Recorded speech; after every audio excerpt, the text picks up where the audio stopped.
Pada hari kejadian, seorang pemuda pergi ke rumah rakannya. Rakannya tinggal di sebuah apartmen. Dia kerap datang ke rumah rakannya itu kerana hubungan mereka boleh dikatakan agak akrab. Setibanya dia di apartmen tersebut, dia pergi ke tempat peti surat yang terletak di tingkat bawah apartmen dan mengambil kunci unit rumah rakannya itu. Pemuda itu pun terus menuju ke lift dan naik ke unit rumah rakannya. Setelah pintu rumah dibuka, alangkah terkejutnya dia apabila mendapati rakannya itu telah mati dibunuh. Apa yang terjadi sebenarnya? Kira-kira jam 1 petang pada hari kejadian, rakan serumah mangsa singgah di rumah sewanya untuk mengambil barang. Bilik yang disewanya itu terletak di bahagian hadapan rumah, iaitu berdekatan dengan pintu masuk rumah. Dia singgah sekejap di rumah sewanya itu untuk mengambil barang kepunyaannya yang masih tinggal kerana dia dapat kerja baru dan bakal berpindah ke tempat lain. Pada waktu itu, dia tidak berada lama di situ. Dia hanya berada di rumah itu hanya kira-kira dalam 30 minit, iaitu dari jam 1 petang hingga 1.30 petang.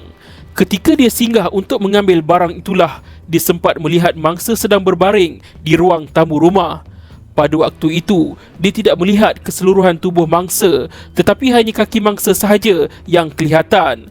Tiada rasa aneh baginya kerana sudah menjadi kebiasaan mangsa berbaring di ruang tamu rumah.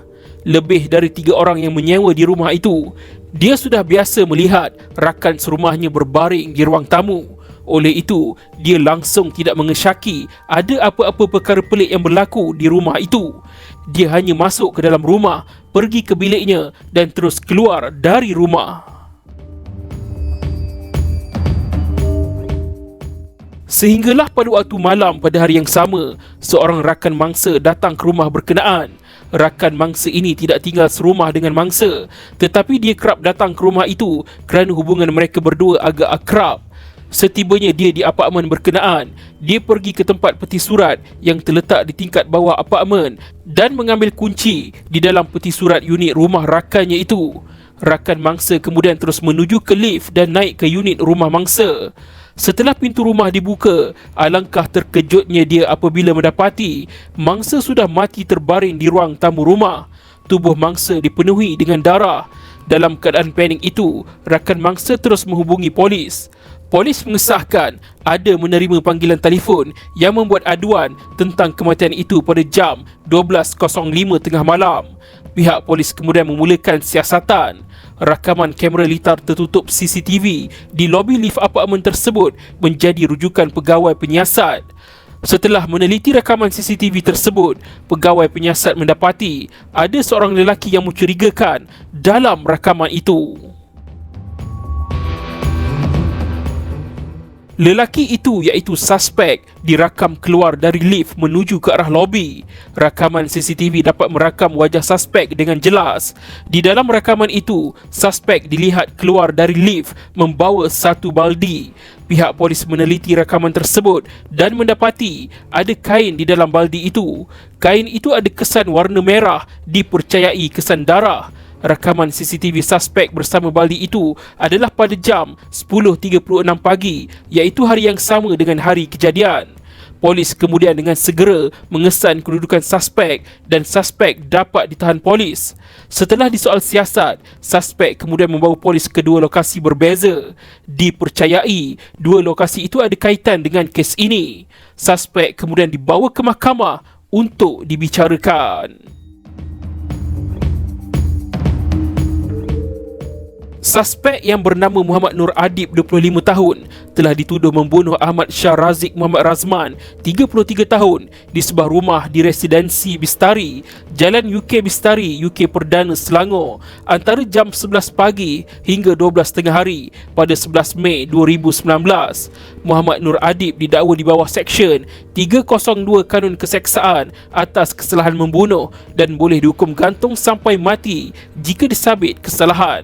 Muhammad Nur Adib merupakan seorang pemandu Grab, manakala Ahmad Shah Razik pula seorang pengurus acara.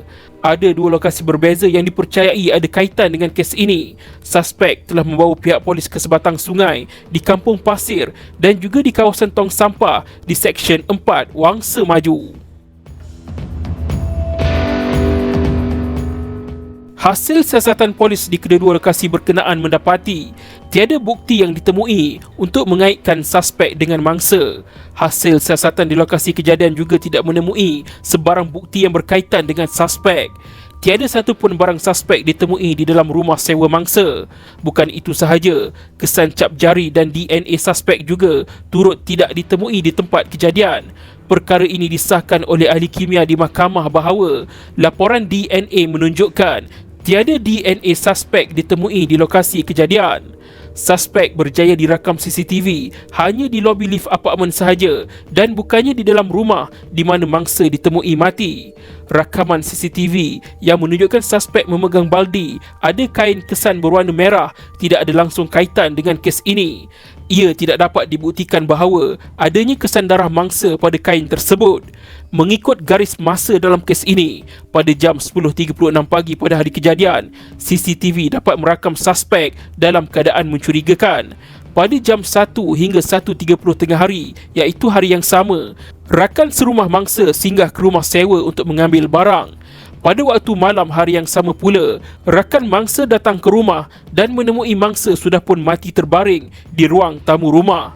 Di antara ketiga-tiga garis masa ini, pada waktu bilakah mangsa disahkan meninggal dunia? Doktor pakar forensik mengesahkan bahawa punca kematian mangsa adalah tikaman di bahagian perut dan dada. Laporan berdasiasat mengesahkan mangsa meninggal dunia antara jam 8 malam hingga 12.30 tengah malam. Kes bertambah misteri apabila jiran mangsa dipanggil ke mahkamah sebagai saksi. Jiran yang tinggal di unit bawah rumah sewa mangsa mengatakan yang dia terdengar sesuatu pada hari kejadian. Dia terdengar ada bunyi barang jatuh dan paip air dibuka dengan banyak di balkoni rumah pada jam 10.30 pagi hingga 12.30 tengah hari pada hari kejadian. Bukan itu sahaja, jiran itu juga terdengar bunyi seperti orang bergaduh pada ketika itu. Akan tetapi, jiran tersebut tidak pergi ke rumah mangsa untuk memeriksa apa yang sebenarnya berlaku. Rakan serumah mangsa kemudian dipanggil ke mahkamah sebagai saksi pendakwaan. Tiada langsung keterangan dari rakan serumah mangsa mengenai punca mangsa dibunuh. Tiada langsung keterangan di mahkamah untuk mewujudkan hubungan antara suspek dan mangsa sama ada sebagai rakan ataupun saudara. Ada banyak keraguan yang timbul dalam kes ini. Elemen ketiga pembunuhan tidak dapat dibuktikan. Tiada satu pun bukti yang menunjukkan dengan jelas bahawa suspek yang membunuh mangsa. Pada Julai 2022, Hakim Mahkamah Tinggi memutuskan suspek tidak bersalah. Muhammad Nur Adib dilepaskan dan dibebaskan. Yang menjadi persoalannya adalah siapakah pembunuh sebenar? Adakah mangsa masih lagi hidup ketika rakan serumahnya singgah untuk mengambil barang pada hari kejadian? Semuanya masih lagi menjadi misteri hingga ke hari ini. Penghakiman penuh boleh dirujuk dalam kes pendakwa raya lawan Muhammad Nur Adib 2022 MLJU 2622 Mahkamah Tinggi Shah Alam.